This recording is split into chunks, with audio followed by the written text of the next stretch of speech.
साथियों, आप सभी का एक बार फिर से स्वागत है हम सभी के परिवार एसएल स्टडी में। और आज है 20 जनवरी 2025 और आज का जो महत्वपूर्ण करंट अफेयर्स है उसके बाद मैं लाया हूं से संबंधित आज के जो महत्वपूर्ण करंट अफेयर्स के बारे में आज के इस टॉपिक में हम बात करेंगे। तो चलिए वीडियो को में शुरू से अंत तक बने रहिए। वीडियो पसंद आए तो वीडियो को लाइक कीजिए, शेयर कीजिए और कमेंट करके बताइए कि वीडियो आपको कैसी लगी। ठीक है, चलिए आगे बढ़ते हैं। तो आज का जो हमारा पहला यहाँ पे शुरू हम करते हैं। ठीक है, तो यहाँ पे देखेंगे प्यारे साथियों कि एनडीआरएफ का 20वां स्थापना दिवस कब मनाया गया है। तो इसको मनाया गया है इसको मनाया गया है 19 जनवरी को मनाया गया। ठीक है, यह स्थापना दिवस एनडीआरएफ का 19 जनवरी को मनाया गया है। ठीक है, इसकी स्थापना 2006 में हुई थी और इसमें जो एनडीआरएफ का यह 20वां स्थापना दिवस समारोह अमित शाह ने संबोधित किया, इसको उन्होंने संबोधित किया है। ठीक है, चलिए आगे देखते हैं कि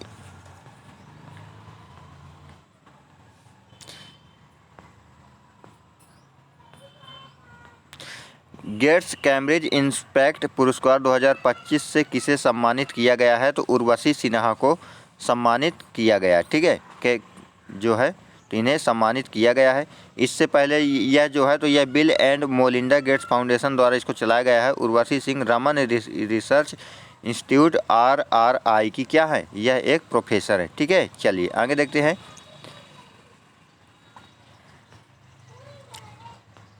इंडिया ओपन बैडमिंटन में महिला एकल का खिताब किसने जीता है। तो आन सियांग ने जीता है। यह कहाँ की है, यह दक्षिण कोरिया की। आप यहाँ पे चित्र पे देख रहे होंगे, यह आन सियांग है, यह दक्षिण कोरिया की है।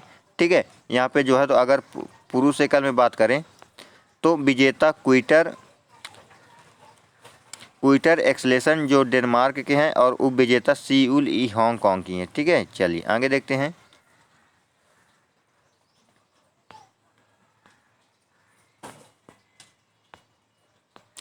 विश्व आर्थिक मंच 2025 सम्मेलन कहाँ आयोजित होगा। तो यह आयोजित होगा दावोस स्विट्जरलैंड में। यह जो है तो 20 जनवरी से 24 जनवरी तक चलेगा और यह 54वीं बैठक है। ठीक है, इसमें भारत की ओर से जो अध्यक्षता करेंगे वह अश्विनी वैष्णव, केंद्रीय मंत्री अश्विनी वैष्णव 20 जनवरी से स्विट्जरलैंड के दावोस में शुरू होने वाले वर्ल्ड इकोनॉमिक फोरम WEF 2025 का भारत की ओर से प्रतिनिधित्व करेंगे। ठीक है, अगर इसके कुछ महत्वपूर्ण टॉपिक के बारे में अगर हम बात करें इसमें तो इसमें यह विश्व आर्थिक मंच है। इसकी स्थापना 24 जनवरी 1971 को हुई थी। इसके संस्थापक जो है तो क्लाउस शॉप को थे। ठीक है, इसका मुख्यालय अगर कालोंगनी स्विट्जरलैंड में है और इसके जो वर्तमान अध्यक्ष बोग्रे बेंड्रे हैं। ठीक है, चलिए आगे देखते हैं कि हाल ही में मिजोरम के राज्यपाल कौन बने हैं। तो बने हैं BK सिंह। BK सिंह का अगर फुल फॉर्म बात करें तो यह विजय कुमार सिंह है। ठीक है, जनरल विजय कुमार सिंह। इनको जो है तो अभी मिजोरम का क्या बनाया गया है, राज्यपाल बनाया गया। ठीक है, अगर जो हमारे डॉक्टर हरिबाबू कंबाती है उड़ीसा के नए राज्यपाल बने हैं। राजेंद्र विश्वनाथ आर्लेकर ये केरला के नए राज्यपाल बने हैं वर्तमान में। ठीक है, यह अगर हम यहाँ पे कुछ और महत्वपूर्ण टॉपिक बात करें तो ये यहाँ पे चित्र पे आप देख रहे होंगे मिजोरम है और इसकी जो राजधानी है आइजोल और इसके जो मुख्यमंत्री हैं लाल डू होमा इसके वर्तमान मुख्यमंत्री हैं। ठीक है, चलिए आगे देखते हैं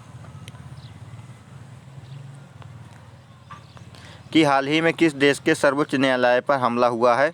तो अभी ईरान में जो है तो वहाँ के सर्वोच्च न्यायालय पर हमला हुआ है जिसमें 2 जजों की मृत्यु हो गई है और 1 जज जो है तो गंभीर रूप से घायल हो गए हैं। यहाँ पे अगर आप चित्र में देखें तो यहाँ पे जो है तो ये हमारा भारत है। यहाँ पे जो ईरान है, ईरान में यह एक तेहरान ईरान की राजधानी है। यहाँ पे यहाँ की सुप्रीम कोर्ट पर हमलावारी हुई है। ठीक है, यहाँ की राजधानी तेहरान, मुद्रा रियाल है, राष्ट्रपति है मसूद काशियानी। अभी यह SCO यानी संघाई कम्युनिटी का स्थायी सदस्य बना है। ठीक है, चलिए आगे देखते हैं कि IMF ने वित्त वर्ष 2025 में किस भारत की विकास दर कितने प्रतिशत रहने का अनुमान लगाया। तो 6.5% रहने का अनुमान लगाया है। ठीक है, इसके कुछ और टॉपिक की बात करें तो यह अंतर्राष्ट्रीय मौद्रिक कोष है ना, इंटरनेशनल मॉनेटरी फंड, इसकी स्थापना 1 जुलाई 1944 को हुई थी। मुख्यालय इसका वाशिंगटन DC में है। इसके निर्देशक क्रिस्टलिना गेबोरोसिया है और इसमें जो है तो 191 191 इसके देश सदस्य। ठीक है, चलिए आगे देखते हैं कि विजय हजारे ट्रॉफी 2024-25 का खिताब किसने जीता है। तो कर्नाटक ने जीता है। यह पाँचवीं बार कर्नाटक ने जीता है। यह रणजी, पहले इसको रणजी वनडे ट्रॉफी के नाम से जाना जाता, लेकिन 2007 और 8 के बाद जो है तो इसे कर्नाटक के नाम से जाना जाता। ठीक है, चलिए अगर इसके कुछ और अन्य टॉपिक की बात करें तो यह 32वां संस्करण था। ठीक है, और यह 21 दिसंबर 2024 से 18 जनवरी 2025 तक खेला गया। फाइनल कोटाम्बी स्टेडियम बड़ोदरा में हुआ था। इसका विजेता कर्नाटक, कप्तान इसके मयंक अग्रवाल थे। उपविजेता विदर्भ, कप्तान इसके करुण नायर थे। Player of the match Ravindra Chandran स्मरण कर्नाटक के खिलाड़ी थे और प्लेयर ऑफ द सीरीज व करुण नायर विदर्भ के कप्तान थे। ठीक है, अगर और आगे देखें तो पहली बार भारत का लोकपाल की स्थापना दिवस कब मनाया गया। तो 16 जनवरी को भारत में लोकपाल स्थापना दिवस मनाया गया है। भारत में जो है तो 16 जनवरी को लोकपाल स्थापना दिवस मनाया गया है। ठीक है, चलिए अगर कुछ और महत्वपूर्ण जानकारी देखें तो इसमें भ्रष्टाचार को रोकने के लिए 2013 के अधिनियम के तहत इसकी स्थापना होती है, जिसे 16 जनवरी 2024 में लागू कर दिया गया था। लोकपाल में एक अध्यक्ष होता है, 8 सदस्य होते हैं। लोकपाल का अध्यक्ष जो पहले वर्तमान अध्यक्ष हैं वह मणिकाराव यानी AM खानविलकर इसके जो है वर्तमान अध्यक्ष हैं और प्रथम अध्यक्ष इसके पिनाकी चंद्र घोष थे। ठीक है, इसका कार्यकाल 5 वर्ष होता है और 70 वर्ष की आयु तक। केंद्र में लोकपाल इसे लोकपाल कहते हैं और राज्य में इसे लोकायुक्त कहते हैं। ठीक है, चलिए हाल ही में C-SOT 3.0 किसने लॉन्च किया। तो यह पंजाब लॉन्च करने वाला देश है। ठीक है, इसका अगर हम फुल फॉर्म की बात करें तो स्टार्टअप हैंड होल्डिंग एंड एम्प्रूवमेंट है। ठीक है, इसमें जो है तो महिलाओं से संबंधित यह चालू किया गया है। ठीक है, किस देश के संविधान से धर्मनिरपेक्षता शब्द को हटाया जाएगा। तो बांग्लादेश के संविधान से। वहाँ की जो अंतरिम सरकार है मोहम्मद यूनुस वाली, उसने एक अंतरिम संविधान सुधारक समिति का गठन किया है, जिसके ने जो है तो बांग्लादेश के संविधान से धर्मनिरपेक्षता, राष्ट्रवाद और समाजवाद को हटाने की सिफारिश की है। ठीक है, चलिए आगे देखते हैं। आप यहाँ पे चित्र में भी देख रहे होंगे कि ये हमारा भारत का नक्शा, यहाँ पे बांग्लादेश है और बांग्लादेश ये जो बांग्लादेश है 4 या कुछ हमारे राज्यों से घिरा हुआ है। यहाँ पे वेस्ट बंगाल, मेघालय, असम, त्रिपुरा और मिजोरम। ठीक है, वहाँ की जो राजधानी यहाँ की मुद्रा टका है। प्रधानमंत्री मोहम्मद यूनुस है और जो 25वें मुख्य न्यायाधीश है सैयद रेहत अहमद इसके 25वें मुख्य न्यायाधीश है। ठीक है, चलिए आगे देखते हैं। यह 3 तरफ से घिरा हुआ है। 1971 में पाकिस्तान से अलग होकर यह एक नया देश बना है। भारत की जो सबसे लंबी सीमा बांग्लादेश से वह 4096 किलोमीटर है।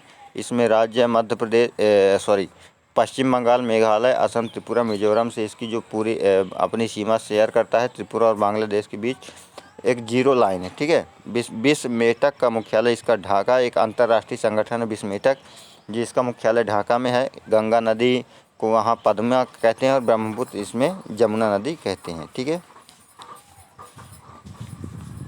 किस टेनिस खिलाड़ी को सबसे ज़्यादा ग्रैंड स्लैम खेलने का रिकॉर्ड बनाया है। तो नोवाक जोकोविच। ठीक है, जो नोवाक जोकोविच है वह सबसे ज़्यादा ग्रैंड स्लैम मैच खेलने का रिकॉर्ड बनाया है।